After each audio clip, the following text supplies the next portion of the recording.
പൃഥ്വിരാജ് നായകനായി ബ്ലസ്സി സംവിധാനം ചെയ്ത ആടുജീവിതം എന്ന ചിത്രത്തിലെ അഭിനയത്തിന് ജോർദാനിയൻ നടൻ ആക്കിഫ് നജം ക്ഷമാപണം നടത്തി. സൗദി അറേബ്യയെ മോശമായി ചിത്രീകരിച്ചതിൽ ഖേദിക്കുന്നതായി അദ്ദേഹം പറഞ്ഞു.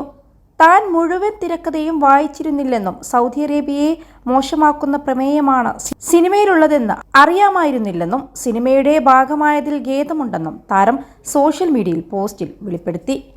ഈ ചിത്രം സൗദി അറേബ്യയുടെ പ്രതിച്ഛായയെ എങ്ങനെ ബാധിക്കുമെന്ന് തനിക്ക് അറിയില്ലായിരുന്നുവെന്നും താരം തുറന്നു പറഞ്ഞു. താൻ അഭിനയിക്കേണ്ട ഭാഗം മാത്രമാണ് താൻ ശ്രദ്ധാപൂർവ്വം വായിച്ചതെന്നും സിനിമയുടെ മുഴുവൻ സ്ക്രിപ്റ്റും താൻ വായിച്ചിരുന്നില്ലെന്നും അദ്ദേഹം പറഞ്ഞു. സിനിമയിലെ നായകൻ ദിവസങ്ങളോളം മരുഭൂമിയിൽ വഴിതെറ്റി മരണത്തിന്റെ വക്കിലെത്തുന്നു. തുടർന്ന് ഒരു സൗദി മനുഷ്യൻ അവനെ രക്ഷിക്കുന്നു. രക്ഷകനായ സൗദിയുടെ റോളാണ് തനിക്ക് അഭിനയിക്കാനുണ്ടായിരുന്നത്. ഇതാണ് ഈ വേഷം അംഗീകരിക്കാൻ എന്നെ പ്രേരിപ്പിച്ചത്. കാരണം ഇത് അദ്ദേഹത്തിന്റെ ധീരതയും മനുഷ്യത്വവും പ്രതിഫലിപ്പിക്കുന്നു. 21 ലക്ഷത്തോളം സന്തുഷ്ടരായ ഉപഭോക്താക്കളും 2 ലക്ഷത്തോളം തിമിര ശസ്ത്രക്രിയകളും പൂർത്തിയാക്കിയ മലബാറിലെ ഏക കണ്ണാശുപത്രി Al Salama high hospital, hospital road, Perinthalmanna.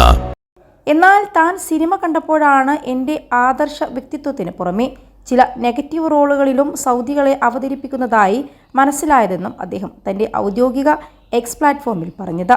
സിനിമയുടെ വിശദാംശങ്ങൾ നേരത്തെ അറിഞ്ഞിരുന്നെങ്കിൽ താൻ സിനിമ ചെയ്യില്ലായിരുന്നുവെന്നും അദ്ദേഹം വ്യക്തമാക്കി.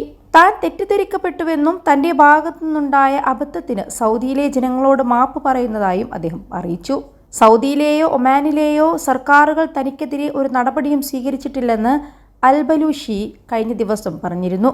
അത്തരമൊരു റോൾ ചെയ്തത് സിനിമയുടെയും അഭിനയത്തിൻ്റെയും ഭാഗമായി മാത്രം കണ്ടാൽ മതിയെന്നും സൗദികളെയോ സൗദി രാജ്യത്തെയോ അപകീർത്തിപ്പെടുത്താൻ താൻ ഉദ്ദേശിച്ചിട്ടില്ലെന്നും അദ്ദേഹം പറയുകയുണ്ടായി. ഇത്ര മികച്ച രീതിയിൽ ഒരു വേഷം ചെയ്യാനായതിൽ അഭിമാനിക്കുന്നുവെന്നായിരുന്നു അദ്ദേഹത്തിൻ്റെ പക്ഷം. ബെന്യാമിൻ എഴുതിയ മലയാള നോവലിൻ്റെ അടിസ്ഥാനത്തിലാണ് ബ്ലസ്സി ആടുജീവിതം എന്ന സിനിമ സംവിധാനം ചെയ്തത്. വലിയ സ്വപ്നങ്ങളുമായി സൗദി അറേബ്യയിൽ പോയ മലയാളിയായ നജീബ് തൻ്റെ ജീവിതത്തിൽ അനുഭവിക്കേണ്ടി വന്ന ദുരനുഭവമാണ് ഈ നോവലിലും സിനിമയിലും പറയുന്നത്.